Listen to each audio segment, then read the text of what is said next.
राधे राधे नमस्ते।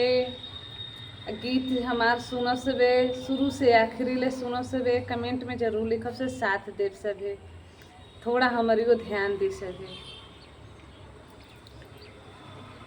पियाई न बर देखौआ मोरे दुआरा चौकिया पे बैठे न हो।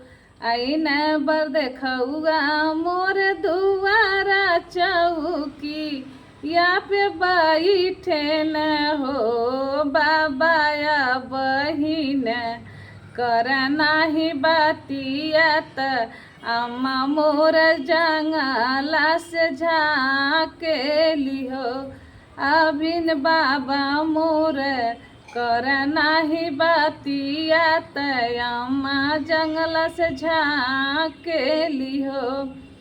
धन नाही लिहा न दौलतिया न लेबे प्रभु रूपियानु हो। धन नहीं लेबे न दौलतिया नहीं प्रभु रूपियानु हो। प्रभु पहले लेबे अपनी बहुआ संस्कार के न बानू न हो।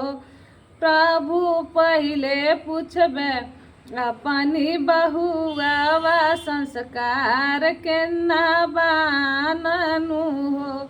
बड़हन के आदर कर छोटहन के स्वागत कर हो।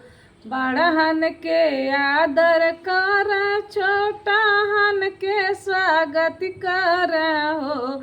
हे प्रभु घरवा में देवता मना में ऐसन बहुअर चाही न हो।